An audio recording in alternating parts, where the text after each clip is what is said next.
Meu boa noite aos participantes da roda. Começando lá por Berlim, com o Ingo Plöger, presidente do Conselho Empresarial da América Latina. Sabemos que é 2 da manhã aí em Berlim, Ingo. Muito obrigado pela disposição de participar aqui do WW. E bom dia, né, na verdade.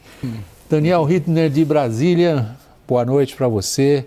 Aqui o Caio ao meu lado. Boa noite, Caio. Lula assinou hoje cerca de 20 acordos de cooperação com a Alemanha, foco inovação e transição energética. Nos últimos dias, a agenda do presidente brasileiro foi tomada por articulações de diversos temas de grande amplitude, nos quais ele quer protagonismo. Confira.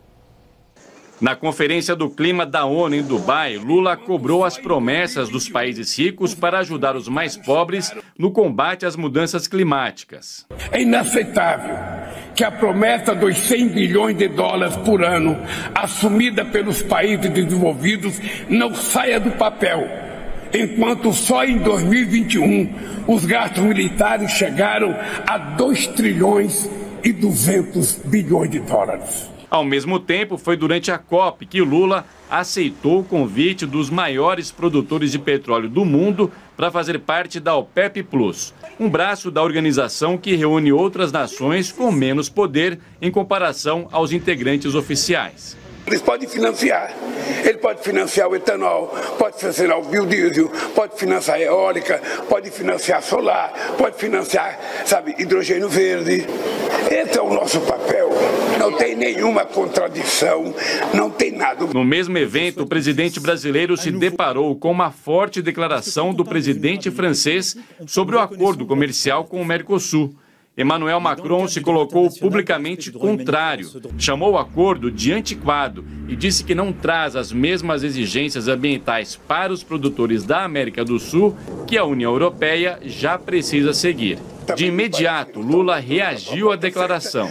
Se não tiver acordo, paciência.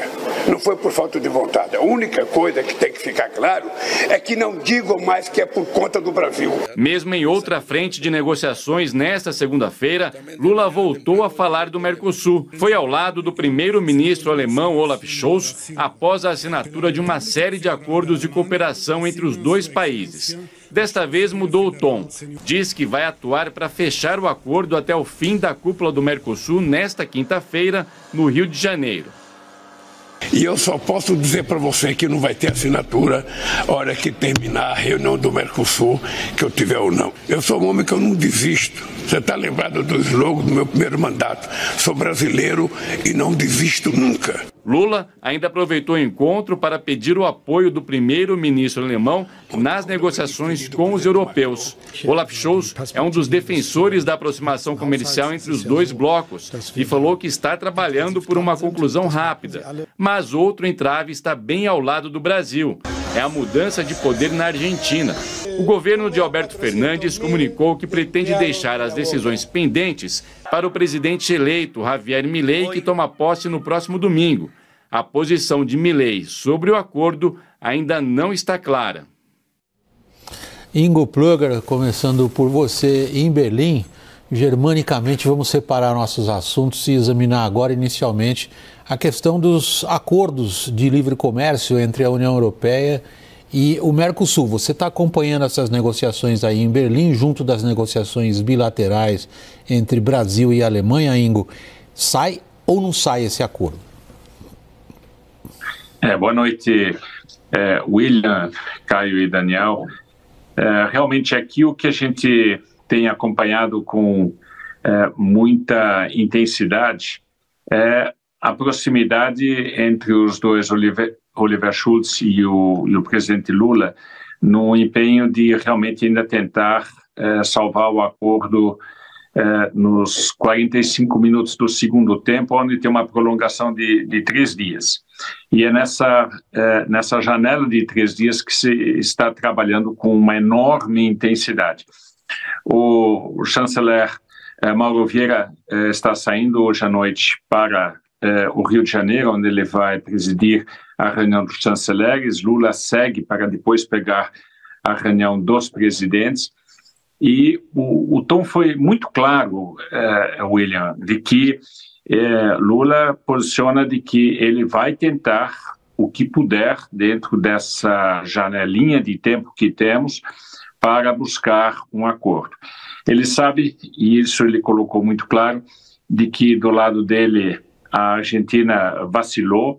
Não se sabe bem se vacilou porque ele perdeu a eleição e não quer entregar uma possibilidade para o outro, ou se realmente é o fato de que o outro não teria, eu estou falando do Milei, a possibilidade de dar continuidade, mas quer fazer esse esforço, o Lula quer fazer esse esforço, e mostrou todo o empenho para que pudesse ainda converter o atual governo da Argentina para aderir ao acordo negociado até o ponto onde nos encontramos. E, por outro lado, ele deixou muito claro de que a União Europeia teria uma circunstância com o Macron, onde o apelo foi muito claro para o Oliver Scholz de que ele buscasse junto ao seu vizinho o máximo empenho para que nesses 2 dias ainda pudesse haver a possibilidade deste acordo. Então, o que o Brasil tem demonstrado aqui, não só em vários discursos, mas também pelos ministros colocados, que eles acreditam nessa pequena chance de fazer uma diferença em relação ao acordo. Por outro lado, o que a gente também percebe de que a situação bilateral Brasil-Alemanha tem demonstrado um clima muito favorável, muito bom, em termos dos mais diversos temas, desde a parte do agro, a parte de cooperação na área de ciência e tecnologia, aceleração de partículas, enfim, uma série de outros temas. Então, a temática Mercosul-União Europeia estava no centro da atenção e eles ainda não perderam a esperança. Tá bom, Ingo, deixa eu só colocar o Daniel e o Caio nessa rodada, depois a gente fala um pouquinho de acordos bilaterais Brasil-Alemanha. Daniel, era considerado vital, aliás, Daniel, desde 1999 que a gente negocia esse acordo, agora vamos esperar, o Ingo estava usando a expressão futebolística, aos 45 do segundo tempo tem uma pequena prorrogação, aí nós vamos fazer o gol da vitória. Olha, William, a situação não mudou hoje em relação à sexta-feira, quando nós trouxemos aqui no WW a informação de que a Argentina havia comunicado ao Brasil de que não negociaria mais o acordo porque o atual governo Alberto Fernandes não se sente mais habilitado, não se sente em condições de assumir compromissos em torno do acordo Mercosul-União Europeia, por exemplo, de eliminação progressiva das tarifas de importação, que terão que ser assumidos posteriormente, vão ser herdados pelo governo de Javier Milei. Como que o Brasil acabou interpretando isso? Não como uma atitude generosa de Alberto Fernandes para com o novo governo de Javier Milei, mas como uma visão muito particularmente peronista ali e mais protecionista de que seria preciso assumir alguns compromissos adicionais que o peronismo clássico não compra ideologicamente. Então, que na expectativa de que isso dê ruim para a indústria argentina no futuro próximo, seria uma forma de ficar longe de qualquer culpa, de espiar as culpas e de dizer, olha, se a Argentina quiser, se o Mercosul quiser, vai ser o governo Milei, então, que vai ter que assumir essa responsabilidade, não nós. A situação continua extremamente difícil, aí vai ser preciso ver qual é o futuro da negociação Mercosul-União Europeia.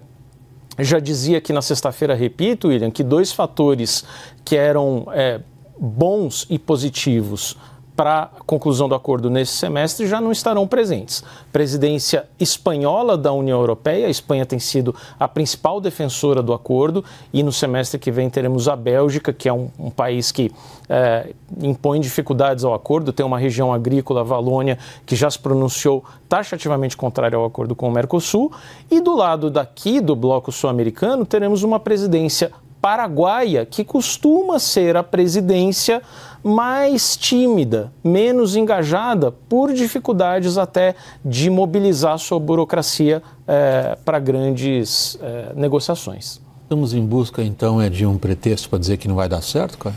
William, sabe que ao longo do ano a gente viu o governo brasileiro endurecer, vamos dizer assim, entre aspas, com os europeus, né? E tendo uma leitura também, os brasileiros, Itamaraty, de que o lado de lá que estava endurecendo e inventando justificativas para não levar o acordo adiante. Mas aí, com a vitória do Javier Milei, o que aconteceu, né? O governo brasileiro deu a louca, quis acelerar, né? Tentar fechar esse acordo essa semana, hoje, amanhã, nessa cúpula do Mercosul no Rio de Janeiro. Aí, e a gente sempre se questionou, né? Até que ponto o governo brasileiro quer ou não quer, o Brasil quer ou não quer de fato fechar esse acordo, até que ponto o Brasil encontra justificativas de endurecimento de regras por parte dos europeus.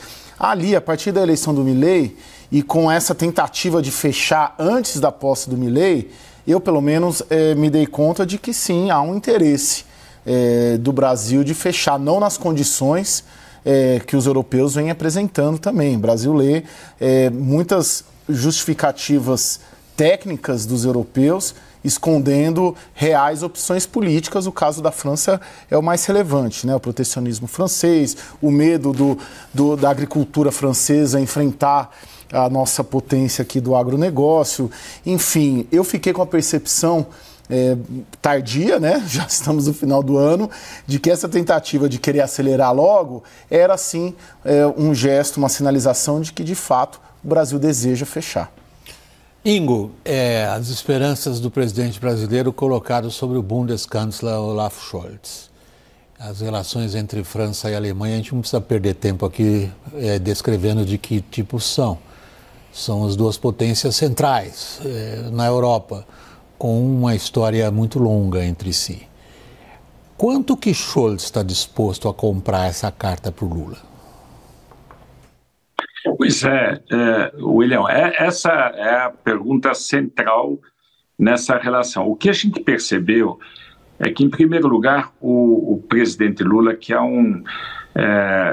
uma liderança que sabe trabalhar muito bem a relação interpessoal, mostrou por várias formas e de várias maneiras a ligação muito pessoal que ele tem com o Partido Social Democrata Alemão, o quanto ele tem tido essa relação com vários chanceleres deste partido, e finalizou hoje a fala dele dizendo que o melhor relacionamento que ele poderia imaginar seria com Oliver Scholz. E aí, no final, ele colocou: e aqui você precisa usar todo o seu charme, todo o seu entusiasmo para poder convencer o seu vizinho para aderir a essa causa maior que você também acredita. Então, publicamente, ele colocou isso em reuniões reservadas, ele falou sobre isso. Ministros estão dentro da mesma lei. Então, o que se percebe é que, isso que o Caio comentou, existe um esforço final nessa reta muito forte do presidente. E como ele assumiu há praticamente um dia o G20, já as palavras dele, você percebe, inclusive, que ele busca horizontes maiores com o G20, ele está trazendo uma pauta maior. A palestra subsequente do Haddad foi como sendo uma liderança no G20. É muito interessante olhar isso. A própria presidência da CNI mostrou isso também. Então, você percebe que essa visita, que aparentemente era somente bilateral, ela está tornando um tom diferente dentro desse relacionamento. Então, eu acho que o Brasil entra agora com um pouco mais de crédito global, né, nesse assunto.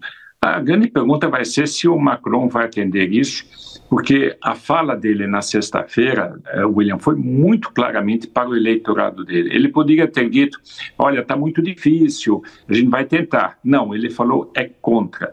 Então, isso é muito pesado. Então, aí existe um esforço, no nosso entender, que eu acho que no Mercosul ele poderá até conseguir. O presidente Lula talvez convenceu os argentinos. Mas será que o Scholz vai conseguir falar de tal maneira que eles possam aderir? Porque o que a gente também tem que lembrar, que mesmo que, digamos, esta forma de estar acordo, porque a gente está falando do side letter, for aceita, ainda tem que passar pela retificação dos parlamentos.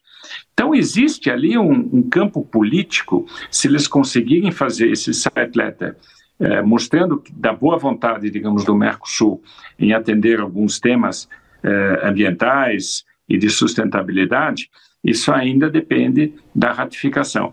Agora, fechar as portas e aí o tema é outro. Aí a gente entra com um plano B. Deixa eu pegar esse ponto com o Daniel e com o Caio, Ingo, que você mencionou, que é como que o palco aí do encontro na Alemanha, com o chefe de governo alemão e o chefe de Estado e governo brasileiro, projetam o que o Lula, Daniel, pretende ter como protagonismo no G20. Particularmente, o Ingo estava mencionando isso, são as questões dos organismos multilaterais de financiamento, do chamado Global South dos países emergentes.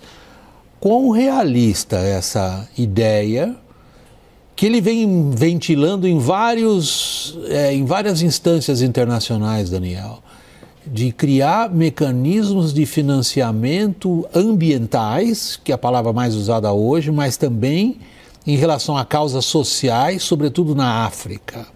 Quão realista é isso? Olha, William, se a gente for pensar no mencionado fundo de 100 bilhões de dólares por ano que Lula voltou a citar hoje na Alemanha, isso não tem nenhuma perspectiva de curto prazo de sair do papel. Esse fundo foi mencionado pela primeira vez na COP de Copenhague, em 2009, e desde então enfrenta enorme resistência por parte dos países ricos na forma como pode haver a sua Constituição.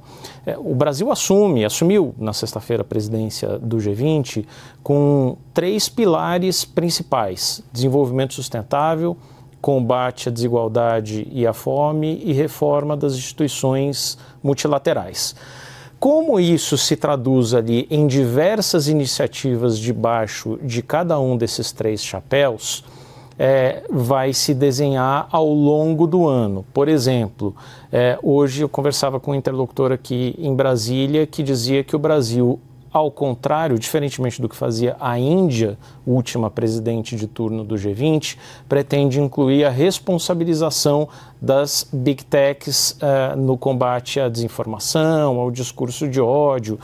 Da mesma forma, o Brasil quer colocar muito a questão da dívida dos países menos desenvolvidos do mundo e como ela tem se tornado impagável ao longo do tempo. Então, me parece que Lula vai aproveitar algumas grandes bandeiras ali no G20, como a situação dos países pobres, como tem sido oprimidos pelos países ricos, discurso contra as Big Techs como as novas vilãs globais, como algumas formas ali de impulsionar, ganhar a opinião pública num duelo principalmente de discurso, de retórica, porque o G20 tem uma dificuldade muito grande de entregar questões concretas, né, de entregar algum acordo. O G20 não tem servido historicamente para isso. Então, me parece que Lula vai tentar transformar o G20 nessa grande plataforma retórica. Nesse sentido, é a plataforma ideal, né, Daniel? A plataforma retórica com escassa capacidade de fazer acontecer coisas na prática, cara? É a palanqueira, né? Palanqueira.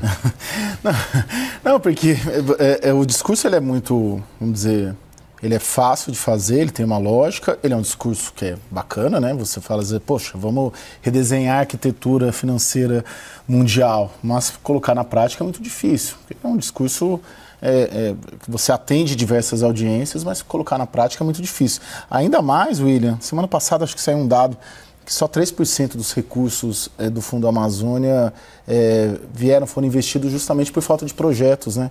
Então você tem um discurso para captar lá, mas você tem uma dificuldade histórica, né, clássica do Brasil de formular projetos, né, de médio e de longo prazos, que não tem onde colocar ainda esses recursos. Bom, essa parte da nossa conversa sobre as ambições internacionais do Brasil, a gente vai ficando por aqui. Ingo, Plöger, presidente do Conselho Empresarial da América Latina. Agora aí em Berlim, 10h22 é aqui em São Paulo, aí é 2h22 da manhã, Ingo. Muito obrigado pelo esforço. Vai descansar, Ingo. Tem muita coisa hoje, a gente volta a se falar. Obrigado aí. Bom dia, né, para você aí na Alemanha. Muito obrigado a vocês, mas eu acho que nesse último que vocês colocaram, eu acho que a gente precisa repensar seriamente quanto as instituições internacionais vão poder bancar a transformação que a gente tem pela frente. E eu acho que isso é uma questão muito séria. Então, talvez as ideias colocadas ainda não estejam maduras, mas certamente também aquilo que a gente tem hoje com o Banco Mundial e FMI não vão ser suficientes para fazer a transformação energética que a gente precisa. Então, fica aqui, William, meu boa noite, e também o estímulo, porque a gente está pensando de uma maneira diferente daqui para frente. Também não sei qual é a solução, mas eu acho que precisamos pensar. Obrigado mais uma vez, Ingo.